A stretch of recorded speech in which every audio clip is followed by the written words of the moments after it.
Estamos aqui de volta ao Tenchi Conference 2024, com mais uma convidada internacional, que vai compartilhar com a gente uma estratégia que seja aderente para atender o mercado todo para redução de risco de gestão de terceiros e também como a gente empoderar cada usuário para que se torne um elemento fundamental na proteção das estratégias das empresas. Wendy Nather, welcome to the talks and thanks for having you. Thank you so much. Welcome to Brazil. I am very happy to be here. Exactly, and I know that you know one word in Portuguese. Bom dia. Bom dia, and the accent And looks... obrigada. Obrigada, that's perfect. You talk a little bit about your career and about your presentation by today?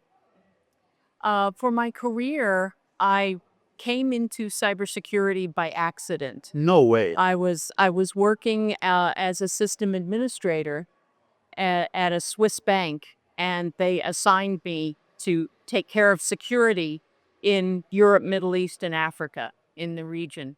So I had to learn as I went along how to do this. After that, I was a chief information security officer for state government in the U.S., and then also an industry analyst, which is how I met Alexandre. I was covering one of his companies at the time, and I also helped with the retail ISAC to stand that up to help protect retailers from attacks.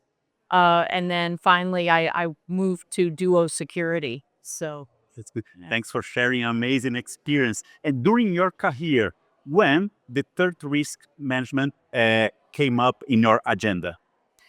It came up all the time, although even more today because almost no organization does its security by itself. We all now rely on lots of organizations, and sometimes we don't find out how important they are until they have a breach.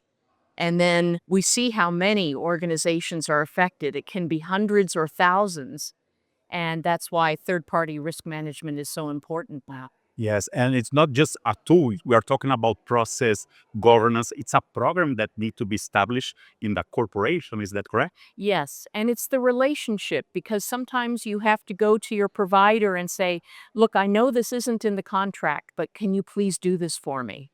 And if they're a good provider, they will help you out anyway, even if you're not paying for it. So it's very important to have that close relationship, not just on paper, but also with the people between individuals. Yes. And when you look start talking about cybersecurity, sometimes we focus on the F500, the global 2000 companies, but it's not the reality for the rest of the market, no, the long tail. How do you see those other companies being able to increase the maturity of the subject to reduce the risk? That's part of the subject for your presentation. Is that correct? Yes, I will be talking about the cyber poverty line because I believe most organizations are struggling to secure themselves, and it's not their fault. It's not because they're lazy or that they're stupid or that they don't care or anything like that. It's because there are so many factors that are important to be able to secure yourself that they just cannot do. Either they cannot spend the money or they don't have the expertise, they don't have the capability, they have constraints in their environment that keep them from being able to do the right security things, or they don't have the influence on their providers. Because if you're a small company, you can't say to them, we need you to fix this. They'll say, yeah, you're the only one asking for this, so we're not going to do it. Yes, you cannot close the eyes for this matter. You need to stand the hands, hold in hands, and move forward, for all the ecosystem, improve the level of the maturity. That's right. That's Yeah. correct. And when we talk about the end user, a lot of people say that is weakest link and everything else, but I truly believe that with the user, we provide empowerment, knowledgement. They can be key for the strategic of protection of the company, no? Exactly. I hate that saying that says users are the weakest link. Users can be your greatest asset if you treat them that way because they are all part of your threat intelligence group. They are all people you depend on to make the right security decisions in their roles. And in fact, I did research together with the Scienti Institute where we found that organizations that do role-based training for their users appropriate to what they're doing tend to have better incident response outcomes. So it's very important. I can't tell you how many times I've had someone come into my office and close the door and say, I think there's something you need to know. So that is very valuable. We need to treat users as if they are our comrades, not that they are our enemies or that they're children that we have to supervise. Development. And this is part of the responsibility of the top executives because they need to provide a secure environment where if something happens, you click an attachment or open a file or click in a link that you shouldn't.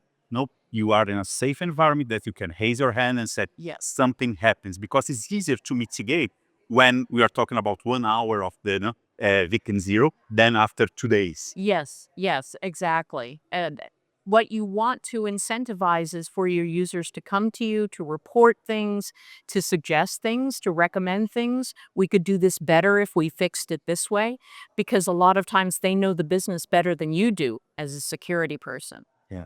And looking 5 years ahead, how do you see a lot of times for cybersecurity and this environment that's changing every day, how do you see this risk approach for cybersecurity? It's going to get more priority in the board agenda or getting more investments. How do you see?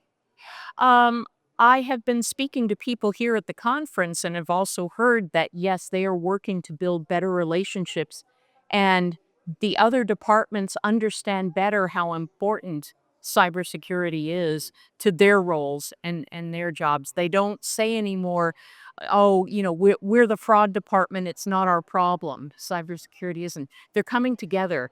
And I think that's a very good sign. Now, we need to remember that cybersecurity protect your company is a shared responsibility. Yes. Came from the board, the top executives, and to the user in the end of the day. It's a shared responsibility. Yes. Right. That's right. Thanks for your time. Thanks for being with us here in this conference. And thanks for sharing your knowledge with the market. Thank you. I really appreciate it.